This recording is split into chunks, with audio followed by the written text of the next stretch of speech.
So, I wanted to put this in a bit of context to start with. There's been a lot going on in the world of flooding, both literally in that there have been a lot of floods, but also there's been a lot of developments as a response to those floods. On the left-hand side here, you can see some of the technical developments that we've been seeing over recent years, and Lucy's just expounded one of those very well.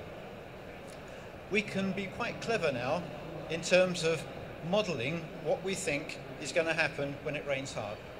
The computers have got much more powerful, the software has got much more powerful and easier to use. We've got the digital terrain models now that Lucy's just explained. Lots of good detail, lots of effectively easy modelling, which will enable us to see much more clearly what actually happens, particularly when rain falls on a town, on a city, which is a very complex phenomenon. We've got not only changes in intensity of rainfall and so on, but where that water goes can depend on a lot of very fine detail. Where does a road go? How high is a curb? Has someone built a new extension to their house?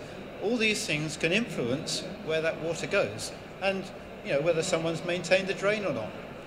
So we can be a lot cleverer.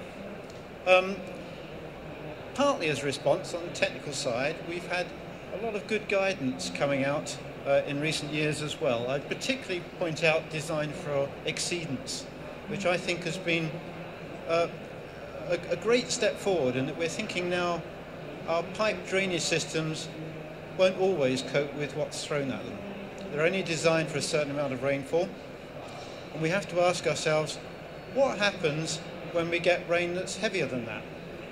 Where does that water go? And we have to think about that when we're designing our drainage systems. So I think Design for Excellence for Exceedance is an excellent publication. And of course we've got the Making Space for Water pilots that DEFRA funded, and DEFRA are now funding the surface water management pilots. So there's a lot going on technically. On the other side, we need both these sides. On the other side, the political response. What's the framework behind how we can deliver all these technical fixes? We've got the EU Floods Directive, which is lurking in the background there, and it's forcing us and other countries in Europe to look much more at flood risk, mapping of flood risk, flood hazards, and doing that in a consistent way. Now, the UK has probably been ahead of most other European countries in this area, so it's perhaps had less impact on us in the UK, but nevertheless we do need to change what we do a bit to conform to the directive. The insurance industry, I think, has been very powerful over the past decade or more in pushing government along, making sure that we're getting investment in flood defence, and to some extent that's been coming. And then of course we've had the pit review to the 2007 floods, which has been a real jump start for government, really. A lot has happened as a result of that. I'll talk about that in a bit more. Scotland is always a bit ahead of the game. They've had their Flood Risk Management Act in place for a year or more as a response to the flooding directive, the floods directive. And finally now England and Wales has got its flood report. So there's a lot going on both sides of that diagram, and they're both crucial. They've got to be able to both function if we're going to manage flood risk better in this country. Technically, here's what we can do. Lucy's just shown you how we can do this. This is the southern part of Bristol. If you know Bristol, the Avon runs along the top, the hills are to the south. This is a 1,000-year, 30-minute rainstorm. Like, we've checked that out on the film, but that's what we think would happen with that sort of rainfall. As you can see, the river system reasserts itself. It doesn't matter if you've built a housing estate in the way, it'll go straight through it. This sort of tool is really useful if you're looking at strategic planning, and that's why we do these things. This is part of an input to a surface water management plan. And if you're Bristol Council, you are under pressure to get development underway, large-scale development on the edge of Bristol. You can see what's the impact going to be of developing, say, in the bottom right there, which is actually one of the growth point areas. What will that do to the flood risk that exists in the current part of the town, part of the city? what can we do when we design that part of Bristol to improve the situation? We might be able to hold back some of that rainfall so it doesn't run off and overwhelm the existing sewers and surface water systems and cause flooding. Or maybe we can redirect some of it so it goes down a road and into a field or a playing ground area or a car park even, rather than through someone's house. So you can start playing around now. Technically we can do these things to improve how we design our large-scale development. And of course also the small scale, but this is mainly a strategic tool. So we can, technically, we've come quite a way. I mentioned design for exceedance. This is what happens when you get more rain than you've planned for. Most surface water systems, at best, are designed for a 30-year return period storm. You get anything more than that, and it comes out. And where it comes out, we need to think about. Where will it go when it does come out? It'll come out of a manhole. Will it safely go down a park or a golf course in the top left there? Or will it go through someone's living room?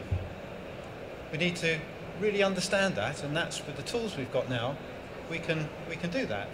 And if we're designing new areas, we can make sure that those exceedances do not cause excessive flood damage, and even more importantly, flood hazard to people. And as we saw in 2007, these sorts of systems, when they're overloaded, can be lethal. So design for exceedance, I think, is really important. And again, this is an output from one of the DEFRA Making Space for Water pilot studies. Again, you can see a stream reasserts itself. It ignores a culvert that we've given it, and it decides to go back where it was before. Now, how you manage that part at the bottom there will have a big impact as to how much water flows that way. Maybe we could use that to store some water. If we were to develop that area, we could incorporate, perhaps within the green space, sufficient storage to prevent that sort of thing happening. And of course, if we'd known about this in the first place, we wouldn't have built the houses there, would we? Okay, so just technically, that's the sort of thing that we can do. I mentioned pit. This is the main sort of responses to pit that have been ongoing recently. There was a lot of detail, short-term things that were done immediately, and I have to say the pit reviews recommendations have been ticked off pretty thoroughly. So very significant impact on the way we manage flood risk. These are the sorts of things that we were hoping and expecting legislation to fix. Pitt made he threw into sharp relief the number of different agencies that are involved in managing flood risk. And the fact that they don't talk to each other, or they didn't, and that they don't plan together. And so there can be very conflicting developments or designs or responses to flooding. What we wanted, what Pitt wanted, was one authority really that would take the lead. And we're expecting local authorities to take the lead for surface water management planning, which is why I'm here really. So that needed to be in the Act. The right to connect to surface water, this is if people are developing a new residential area, for instance, under the current scheme, they've got a right to connect the drainage of the surface water, of the rainfall, from that development into the public system. That public sewer system that was designed for a 30-year runoff 20, 40, 50 years ago when there were a few houses connected to it. So incrementally we were getting more and more water draining through those same sewers. You can't just increase the size of the sewers. So the more water that gets connected, the worse the problem comes. So we wanted to, the community wanted to stop that right to connect. Doesn't mean to say you won't be able to. You need to think about what impact will it have first. There's not an automatic right. Urban creep, people building patios, carports, drive-ins off the road so they can park their car in the front garden. All these things can easily double or even treble the impermeable area of a residential area particularly. And that's largely, it's happened. But should not happen so much in the future. SUDs, the old sustainable urban drainage systems, the alternatives to pipes. We've struggled in this country to get them done properly, to be adopted and maintained and managed correctly, because they're seen as something different to surface water sewers. So that needed to be fixed. And a strategic overview, Pitt called for a strategic overview of all flooding and all flooding sources to be produced by the Environment Agency. And then he also called for PPS 25, which is the planning controls that controls new development and the impacts that may have on flooding and flood risk, to review how that's been implemented and how successful it's been. And the key recommendation, I think, the forthcoming, as it was then, the forthcoming legislation should be a single unifying act that looks at all sources of flooding and clarifies for everybody who does what. Wouldn't that be good? Okay, so let's see what we got. First to say, we've had a high-speed bill. The government reaching the end of its tenure with all party support, decided to get a move on and tick as many boxes that were outstanding on the Pitt recommendations as possible with this bill. So this is the Floods Water Management Bill, whistled through. I mean, this is, all those involved should be congratulated getting this bill through so quickly. When you think that there's a Christmas recess in the middle of this as well, and you've had all these readings and report stages and amendments and going back and forth, to get from the beginning in November to the end earlier this month, I think it's quite an achievement. But it's an achievement that's come at some cost. And the main cost we've paid, I think, is that it's been, well, hurried. A lot's been left out. What we have got is intentions, and there's not a lot that's actually going to change immediately as a result of this. And we're sort of thinking or expecting that there's another bill that's going to come along which will tidy up all the details and give us the mechanisms by which this can actually be implemented. Whether that bill comes, what it looks like, and whether it's going to have the pressure behind it that this one had, we don't know. So in essence, I think that's the main problem. We shouldn't be ungrateful. It's good to get a bill through so quickly, but there's a big but. Okay, just to check what's in it, really. These are the intentions within the bill. This is what it says. We're going to get the overview from the Environment Agency that Pitt called for, so tick, that's a good thing. We've now got these, or we will have these authorities called lead local authorities. Now, you can't just simply say there is one authority that's going to look after flood risk in this country, because everything is pretty well fragmented and quite complicated. Lead local authorities will be unitary authorities where there are two tiers of government, local government, a county council and a district council. It will be the county. Now, that causes some problems in that they're not the planning authority, that's the district council. So, you know, we've got a couple of people involved there already. It will enable, hopefully, Environment Agency and all these different other authorities to work together a bit, hopefully. And we had a fright with a reservoir, if you remember, 2007, Uli reservoir that nearly gave way. There's going to be more consideration of the smaller reservoirs that perhaps aren't covered at present. It's a bit of a side issue, but the Reservoirs Act only covers reservoirs larger than 25,000 cubic metres. The smaller ones in urban areas can cause probably more risk than the bigger ones out in rural areas. So that's introduced there as well.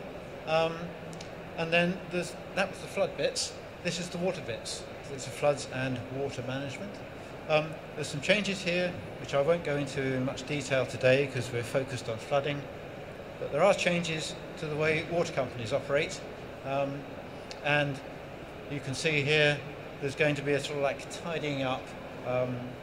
But at the bottom, what is also important to us, the SUDs. SUDs come in here as well. SUDs will become the drainage system of first resort, if you like. You have to got to show that SUDs will not work before you can resort to a more traditional method. So a bit of a tick there. But generally there's some, I think the opportunity to tidy up some things has been put in here as well. Nobody mentions the poor old Scottish Fisheries Committee that's been wound up with no explanation. It just no longer will exist. But that's at the very end of the Act. So what's wrong with that then? Right, as I've said, most of the Act will require something else to happen. Most of it will require implementation, in fact probably all of it. It requires a Secretary of State to bring in things.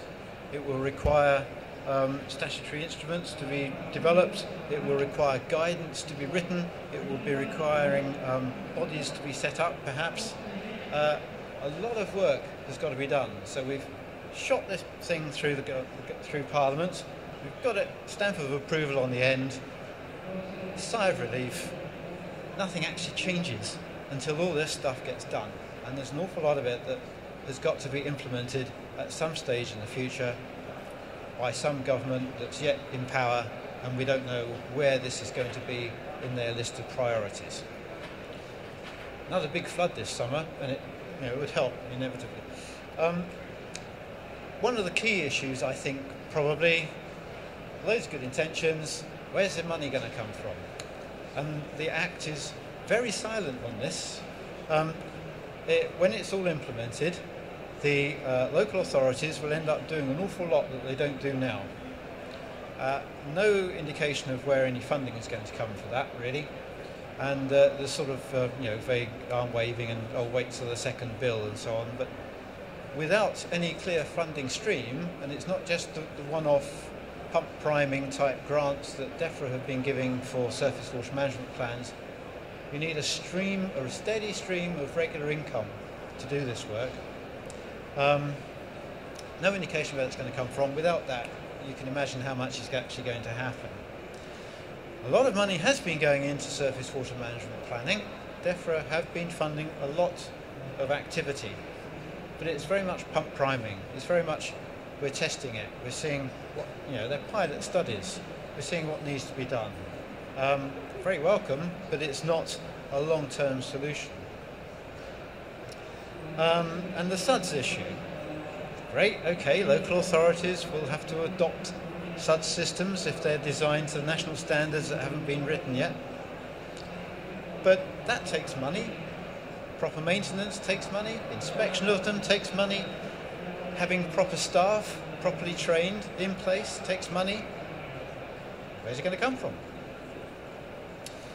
And then I've mentioned this about the different tiers of local government, so we're getting a new bureaucracy perhaps building up here. If you're going to develop an area, you need to have a SUD system. It's going to be approved by an approval body, which might be the local government, might be a local authority, in which case it would be the county council, or it might be some other body that the Secretary of State decides to set up. The Act says he can do either. You're putting in planning permission to your district council, not your county council, who will then have to talk to the county council, backwards and forwards. There's a lot to implement here. And the holistic approach. Wouldn't that be nice? Pitt asked for that. That would be good. That's what we need. This is a floods and water management bill. There's a flood section, there's a water management section. The two don't integrate. So flood management, which is dealing with water, is not seen as part of water management. Catchment management isn't included. Sort of things that Lucy's striving about. Runoff from agricultural areas. The agricultural areas are upstream of our towns. How are we going to manage them? It's not in it. Local authorities, boundaries totally different to catchments. So we're going to have all sorts of bodies of conjoined local authorities, hopefully, maybe, to cover a whole catchment. And no one's controlling what's happening in the runoff generating areas of our catchments. Bit of compaction, change the way we're cropping a field, makes a big difference. And that's not included. And water reuse. SUD systems are all about dealing with runoff at source, storing water, allowing it to gently percolate or move away. All that water could be reused because it's being captured at a site where potentially could be used near the development. SUDs in the Floods and Water Management Bill are all about attenuating runoff. There's nothing about water management in it, really. We've got an adopting authority, no funding, said that. National standards, said that, but not yet. Coming, maybe. An approvals authority, we don't know who that is or how it will operate yet. As I say, the SUDS part of it, huge potential for SUD systems to manage surface water management and being part of surface water management planning, but they're not really going to be dealt in that way. They're going to be piecemeal. Everyone's going to apply for their own little development to an approvals authority and so on and so forth. And as I say, water reuse, forget it. Okay, last one, Chairman. We work in various parts of the world, and we've seen what can be done by taking a holistic approach. In Australia, there's some examples from Australia. The runoff is managed in a way that retains water near the source where it's going to be needed. And it's done at a communal level, sort of thing that never happens in the UK. If you collect water and retain it in your developments, in your urban areas, so it doesn't run off and cause flooding, but is retained for future use, reuse within developments, then you're killing two birds with one stone. And if you're a believer in climate change predictions, this is where we're heading. But our climate will become more like that of Australia. It will be very dry in the summer with long droughts. It will be subject to the occasional downpours. We need to change the way we manage water so it does both floods and water management. And although we've got a bill that says that, I don't think we're any closer to getting a system that does it.